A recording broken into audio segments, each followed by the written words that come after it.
హిందూ మతంలో ఒక ఉన్నత శక్తి అయిన దుర్గాదేవి శక్తి మరియు రక్షణ దేవతగా పూజించబడుతుంది. దుర్గా అనే సంస్కృత పదం ఒక కోటను లేదా ప్రవేశించడానికి కష్టమైన ప్రదేశాన్ని సూచిస్తుంది. ఇది దుష్ట శక్తులపై ఆమె అభేద్యమైన శక్తిని సూచిస్తుంది. నవరాత్రి అంటే 9 రాత్రులు. ఇది దుర్గా, లక్ష్మి, సరస్వతి దేవతలను ఒక్కొక్కరిని 3 రోజుల పాటు పూజించడానికి అంకితం చేయబడిన పండుగ.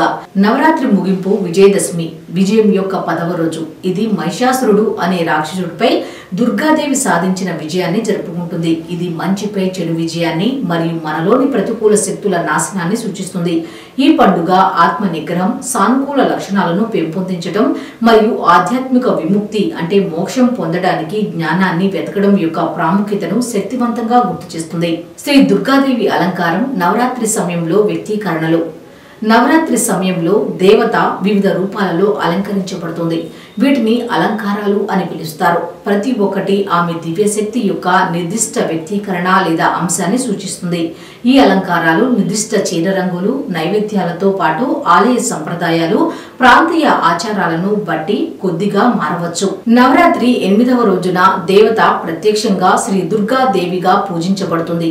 ఎరుపు చీరతో అలంకరించబడుతుంది. ఈ అలంకారం కొత్త ఆలోచనలు, ఉత్సాహాన్ని తెస్తుందని నమ్ముతారు భక్తులు శాంతి మరియు ఆశీర్వాదాలను కోరుతూ గారెలు, నల్ల శనగలతో చేసిన రుచికరమైన వడలు మరియు నిమ్మరసం నైవేద్యంగా సమర్పిస్తారు. హిందూ మతంలో ఒక ఉన్నత శక్తి అయిన దుర్గాదేవి శక్తి మరియు రక్షణ దేవతగా పూజించబడుతుంది. దుర్గా అనే సంస్కృత పదం ఒక కోటను లేదా ప్రవేశించడానికి కష్టమైన ప్రదేశాన్ని సూచిస్తుంది. ఇది దుష్ట శక్తులపై ఆమె అభేద్యమైన శక్తిని సూచిస్తుంది. నవరాత్రి అంటే 9 రాత్రులు. ఇది దుర్గా, లక్ష్మి, సరస్వతి దేవతలను ఒక్కొక్కరిని 3 రోజుల పాటు పూజించడానికి అంకితం చేయబడిన పండుగ. నవరాత్రి ముగింపు విజయదశమి, విజయం యొక్క 10వ రోజు. ఇది మహిషాసురుడు అనే రాక్షసుడిపై దుర్గాదేవి సాధించిన విజయాన్ని జరుపుకుంటుంది. ఇది మంచిపై చెడు విజయాన్ని మరియు మనలోని ప్రతికూల శక్తుల నాశనాన్ని సూచిస్తుంది. ఈ పండుగ ఆత్మ నిగ్రహం, సానుకూల లక్షణాలను పెంపొందించడం మరియు ఆధ్యాత్మిక విముక్తి అంటే మోక్షం పొందడానికి జ్ఞానాన్ని వెతకడం యొక్క ప్రాముఖ్యతను శక్తివంతంగా గుర్తు చేస్తుంది. శ్రీ దుర్గాదేవి అలంకారం నవరాత్రి సమయంలో వ్యక్తీకరణలు.